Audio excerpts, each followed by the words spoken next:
tracking green progress from California. America is a windy, sunny place. Powerful natural forces, natural energy resources. And after decades of green talk, there is now green action.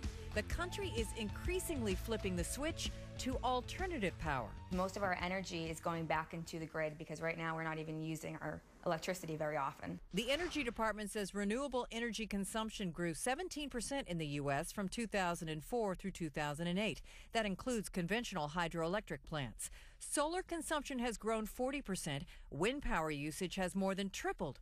But those two remain tiny players. Their potential, however, is vast. Out west, the Bureau of Land Management has identified more than 40 million acres of federal land that could be used to generate solar or wind power. And across the region, large projects are finally up and running.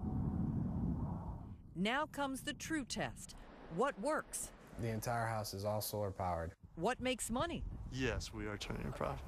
And what is the public willing to sacrifice to go green? Personally, I think the transmission lines are really attractive. Not everybody agrees. We jumped on it. Kristen and Scott Nethercutt bought their first home in the new Gatsby Hollywood, the first solar-powered housing development in Metro Los Angeles. It really kind of sets us up for the future to have like an in-home, you know, the now home. The house cost the Nethercutts $18,000 more because of the built-in solar panels. They'll get a federal tax credit worth a third of that, and they figure the investment will pay for itself in a few years as their electric bills plunge. So in 3 to 4 years, it's going to be 100% worth it. Also thinking about that is eventually we would like to maybe rent it out. How awesome would it be to tell your tenants, you know, you don't have to really worry about an electricity bill because it's going to be very minimal. Dan Thompson's Mastercraft Homes Group built the Gatsby Hollywood. If we weren't green or solar, I think we would be at a lower sales point, a price for sure. Our traffic would be cut in half. The solar power here comes from photovoltaic roof panels, which turn the sun's rays into electricity.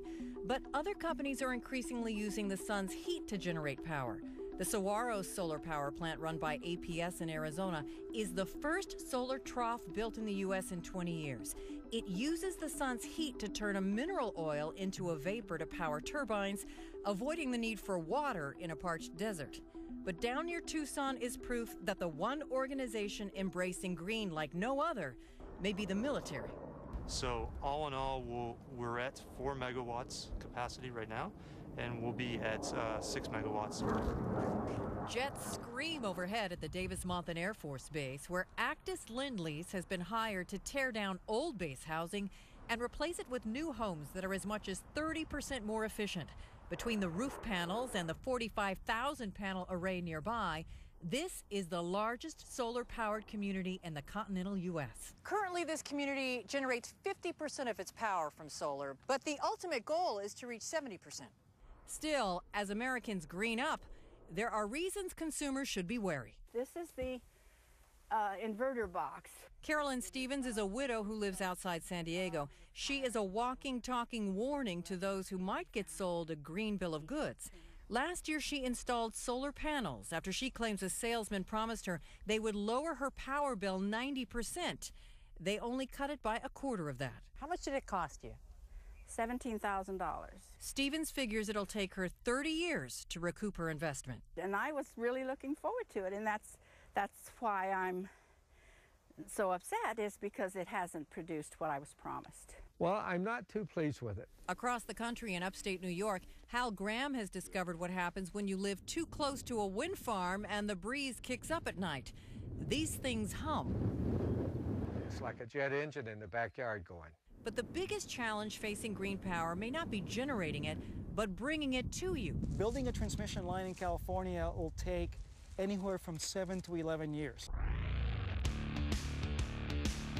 The largest buyer of solar power in the country is Southern California Edison.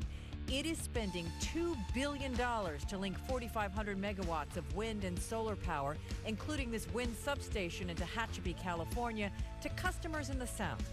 But people who don't want the new lines anywhere near them are fighting every inch of the way. We'll need 7 to 11 new transmission lines, of which this is only one. The Energy Secretary says it could take $500 billion and decades of change to make America's power grid less dependent on fossil fuels.